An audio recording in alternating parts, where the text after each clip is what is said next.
Se você valoriza histórias reais de coragem militar, já deixe seu like e se inscreva no canal. Aqui, honramos quem foi esquecido pelos livros, mas lembrado por quem sobreviveu. A Base Médica Avançada 47 ficava no interior da Bélgica ocupada. Em 1944, servia de apoio às tropas da resistência aliada, funcionando como ponto de triagem para feridos em combate. Era um complexo pequeno, cercado por floresta e protegido apenas por algumas metralhadoras em torres improvisadas. Entre que lá serviam, destacava-se uma mulher chamada Inês Toledo. Era tratada como enfermeira auxiliar sempre discreta, sempre silenciosa. Trazia os feridos, limpava a sagu e aplicava morfina. Ninguém sabia muito sobre ela. Alguns diziam que era brasileira. Outros achavam que vinha da Espanha. O que ninguém sabia era que, por trás do avental branco, havia uma história de guerra. Inês havia servido antes. Era veterana da campanha da África, onde atuara como batedora e mensageira em terrenos dominados pelos alemães. Participara de emboscadas, escoltas e evacuações sob fogo. Mas após um desacordo com superiores, foi transferida para a retaguarda, por conveniência administrativa. Lá, foi rebaixada à função de auxiliar médica, sem uniforme oficial. Aceitou sem protestos. Sabia que lutar nem sempre era segurar uma arma. A Base 47 chegou sem ser anunciada. Começou a cuidar dos soldados. Escutava em silêncio, observava tudo. Mas ninguém percebeu que ela avaliava mais que feridas. Observava rotas, defesas, estoques e fraquezas. Esperava o momento certo. A base estava vulnerável. Tinha apenas 12 guardas rotativos, munição escassa e comunicações irregulares. Em um relatório, Inês alertou sobre a movimentação de tropas inimigas nos arredores. O comando ignorou. Eles não atacariam um posto médico, diziam, mas ela sabia que isso era ingenuidade. Grupos alemães de contra-inteligência já haviam atacado outros centros de apoio, e agora cercavam as florestas com silêncio tenso. Inês passou a esconder armas em pontos estratégicos, revisar rotas de fuga e montar um mapa tático à mão. Tudo sem chamar atenção. Quando perguntavam, dizia que estava organizando suprimentos. E os homens riam. A enfermeira virou intendente. Na noite de 12 de março, um radioamador captou sinais codificados que indicavam movimentação hostil a poucos quilômetros.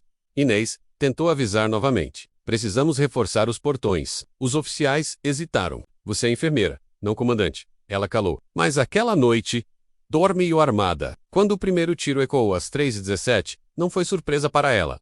Um dos guardas gritou. Depois silenciou. As metralhadoras não responderam menos à torre. Fora atingida primeiro, Inês correu até a enfermaria. Reuniu os poucos que podiam lutar. Eles vieram.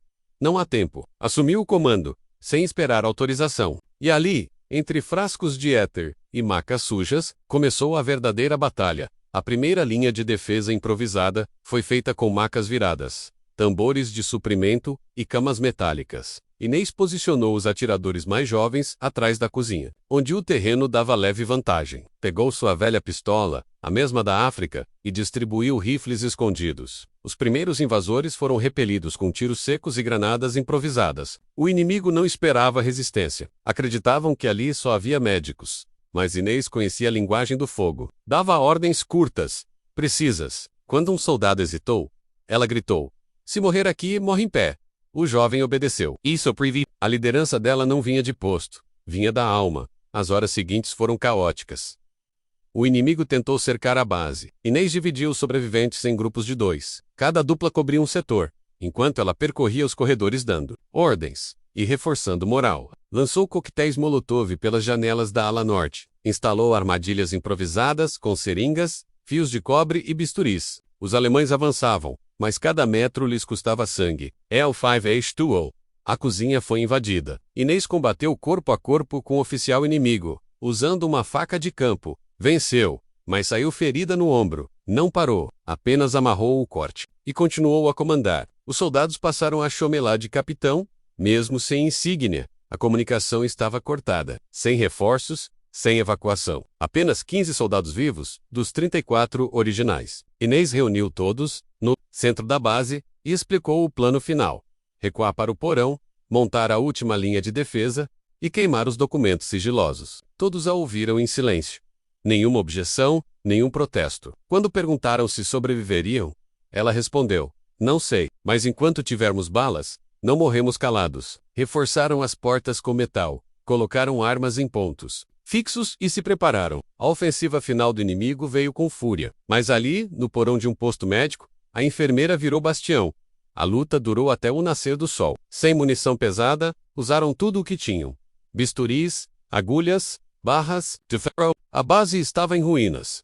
As paredes tremiam, mas os invasores não conseguiram ultrapassar o porão. As 06, H-42, uma explosão foi ouvida. As tropas aliadas chegavam, alertadas por um sinal improvisado, feito com espelhos por um dos soldados de Inês. Quando os reforços entraram, encontraram corpos inimigos por toda parte. E ao centro, de pé, com a camisa manchada de sangue e o rosto coberto de fuligem, estava ela, Inês Toledo, a enfermeira que havia comandado a resistência inteira, e que ainda segurava o último cartucho. Os comandantes aliados chegaram. Horas depois, viram os estragos, ouviram os relatos. Ao tentar parabenizar o oficial responsável, ouviram: "Não fui eu, foi Ila", e apontaram para Inês, sentada no chão, enfaixando o braço ferido de um soldado. O general hesitou. "Qual é sua patente?" Ela apenas respondeu: "Deixaram de me dar uma, mas o sangue aqui fala por si." Ele não disse nada, apenas a própria insígnia, e entregou a ela. Foi ali que começou a mudar o reconhecimento.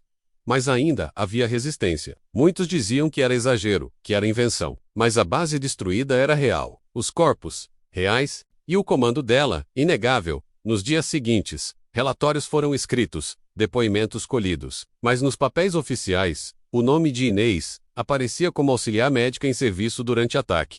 Nada mais. Ela não protestou. CONTINUOU. Cuidando dos feridos, reorganizou a base e participou da evacuação final. Quando questionada por um jovem repórter, disse: "Não luto por medalha.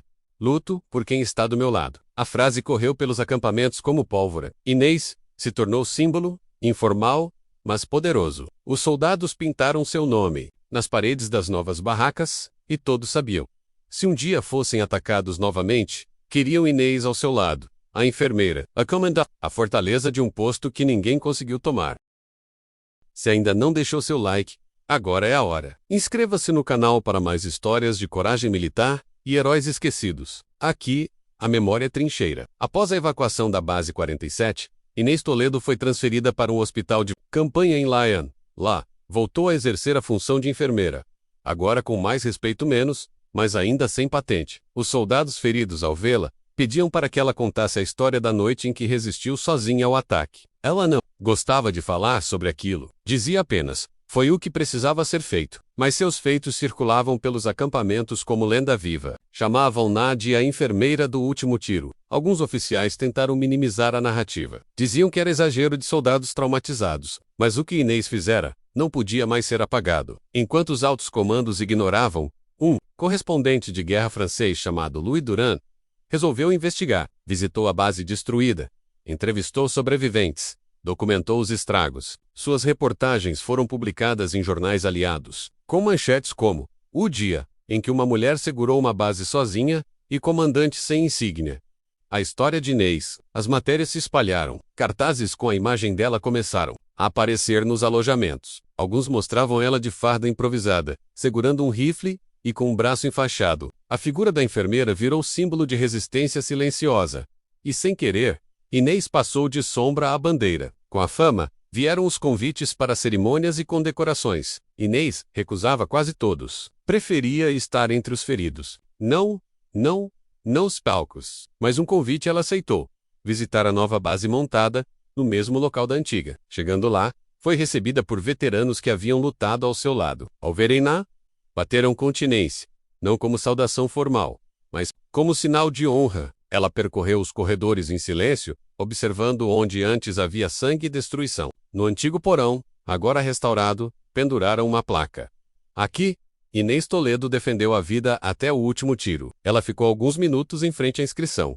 Não disse nada, mas chorou. O exército finalmente marcou uma audiência. Para discutir a possível condecoração de Inês, era uma formalidade mais importante. Um conselho avaliaria o que ela havia feito e decidiria se isso era merecedor de reconhecimento militar. Clara, uma tenente que admirava Inês, levou documentos, relatos e imagens. Durante a audiência, um coronel perguntou: "Ela agiu sem ordens formais. Como podemos honrar um ato fora da cadeia de comando?" Clara respondeu: "Porque se ela tivesse esperado ordens, todos estariam mortos." A resposta gelou a sala. Inês, presente, permaneceu calada. Quando lhe pediram para falar, ela disse: "Só fiz o que meus companheiros mereciam." Enquanto a decisão não saía, Inês foi convocada para treinar novos recrutas. Era a primeira vez que se via reconhecida como alguém com conhecimento estratégico. Na primeira aula, disse aos jovens soldados: "Vocês vão aprender a atirar, marcar, mas o mais difícil é saber quando ninguém vai mandar. E mesmo assim vocês têm que agir." Os cadetes prestavam atenção como nunca. Alguns diziam que treinar com ela era como estar no campo real. E talvez fosse, porque cada gesto dela vinha de lembrança. Cada conselho, de sobrevivência. Ela ensinava mais que tática, menos ensinava. Verdade. Enquanto isso, uma carta escrita por um dos soldados salvos na base 47 chegou à mesa do alto comando. Era um relato pessoal, sem floreios. Contava como Inês havia segurado sua mão enquanto estancava um ferimento, como o acalmou durante os tiros, e como voltou para buscá-lo quando todos recuaram. A última linha dizia: "Eu não estaria vivo para escrever isso se ela não tivesse ficado." A carta foi anexada ao processo de condecoração.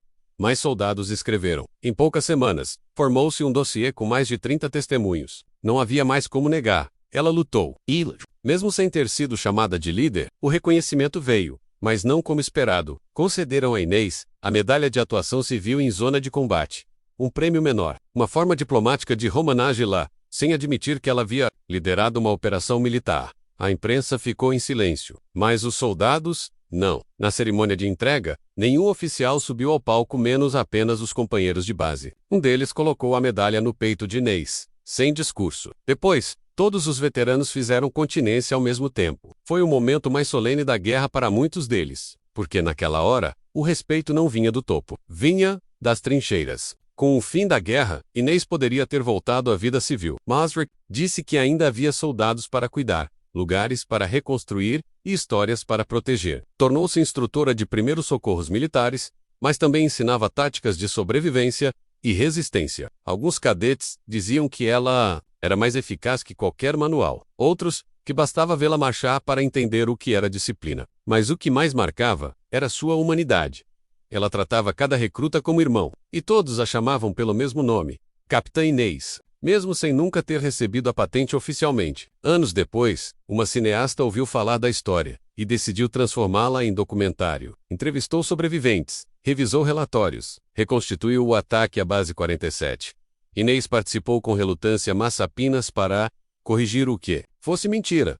Quando assistiu à pré-estreia, não chorou, apenas comentou: "Faltou mostrar o medo. Ele andava com a gente o tempo todo." O filme venceu prêmios, foi exibido em academias militares e virou referência em cursos de liderança. Mas o momento mais marcante foi quando um grupo de soldados, em uma base requemoberta, batizou o centro de treinamento como Pavilhão Inês Toledo. Ela foi até lá, tocou a placa e sorriu pela primeira vez em anos. Certa noite, durante uma aula para recrutas, perguntaram a Inês: qual foi o momento mais difícil daquela noite na base? Ela ficou em silêncio. Depois respondeu: "O mais difícil foi sobreviver, porque viver com a lembrança dos que ficaram é mais pesado que qualquer fuzil." A sala permaneceu muda. Aquilo não era discurso, era verdade crua. Enzand, a aula, saiu para o pátio, acendeu um cigarro antigo e olhou o céu. Emsus Horros. Não havia vaidade, nem orgulho. Havia apenas a consciência de quem viu a morte de perto e decidiu enfrentá-la. Não porque queria, mas porque ninguém mais teria feito. Se você chegou até aqui, curta o vídeo e se inscreva no canal. Histórias como a de Inês merecem ser lembradas, compartilhadas e jamais esquecidas. Inês passou os anos seguintes viajando entre unidades militares, hospitais e centros de treinamento. Nunca aceitou cargos administrativos. Dizia: "Meu lugar é onde o chão ainda treme." Recebia cartas de soldados que havia salvo, de famílias agradecidas e de jovens cadetes inspirados por sua história. Mesmo assim, vivia com discrição. Morava em um quarto simples dentro de uma antiga instalação do exército, em Mantenham. A mapa da Base 47 pendurado na parede. Uma vez por semana, acendia uma vela diante dele e ficava em silêncio. Era sua forma de homenagear os que não voltaram. Ela podia ter vencido a guerra menos, mas carregava cada ausência consigo. Durante uma conferência internacional sobre táticas de resistência, Inês foi convidada a palestrar. Estava hesitante, mas decidiu ir. Subiu ao palco diante de comandantes de vários países, todos de farda impecável. Ela usava um paletó antigo remendado nas mangas e segurava um diário com anotações feitas a lápis.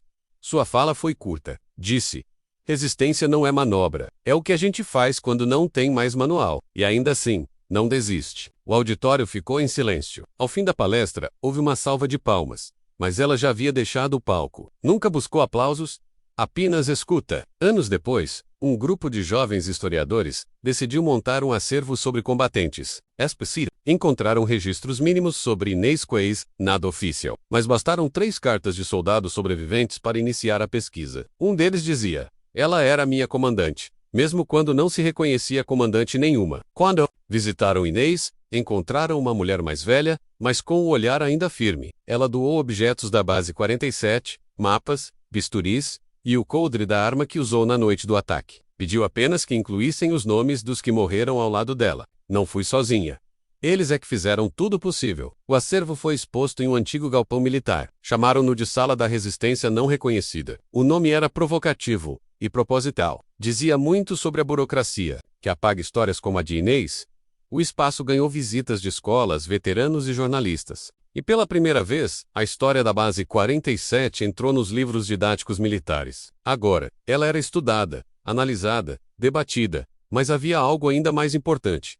Era sentida. Cada relato, cada imagem, cada cicatriz contada, fazia parte da memória coletiva que antes insistia em esquecer. Inês, a enfermeira comandante, havia entrado no panteão dos verdadeiros líderes, os que lutam sem querer ser vistos. Num inverno especialmente rigoroso, Inês adoeceu. Já idosa, foi internada em um hospital militar. Os médicos ficaram surpresos ao descobrir sua ficha quase vazia, sem condecorações completas, sem patentes, sem honrarias formais. Apenas um histórico escrito à mão. Sobrevivente da Base 47. Ao saberem quem ela era, os jovens soldados do hospital passaram a visitá-la. Levavam cartas, flores e desenhos. Um deles disse: a senhora nos ensinou que coragem não usa farda. Inês sorria pouco, mas naquele dia, sorriu, e pediu que escrevessem no mural do hospital a frase: o medo não nos venceu, nem naquela noite, nem agora. Quando Inês faleceu, a notícia percorreu os quartéis com velocidade de relâmpago.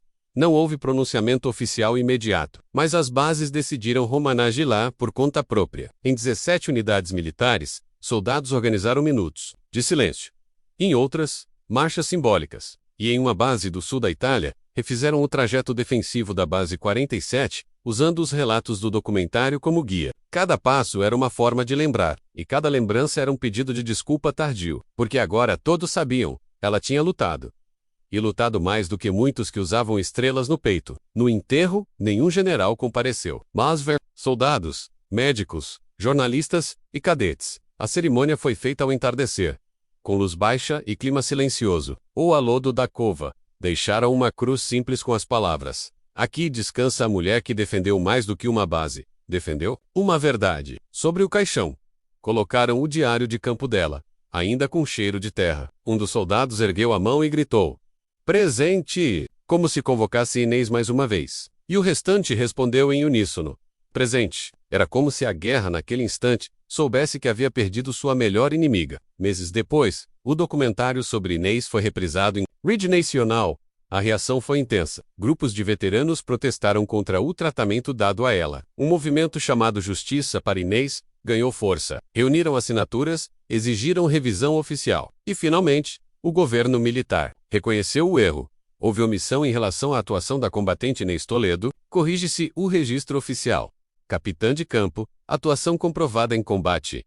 Honra e bravura concedidas postumamente. Era um gesto tardio, mas necessário. Agora, nos arquivos, nas placas e nos registros, Inês era quem sempre foi: comandante. Hoje, nas academias militares, seu nome é citado entre os grandes estrategistas de guerra, mas sempre com uma nota especial: liderança exercida fora das fileiras formais, mas dentro da alma do exército. Em frente ao antigo local da Base 47, um novo monumento foi erguido, simples, de concreto cru, com a silhueta de uma mulher, com jaleco, segurando um rifle.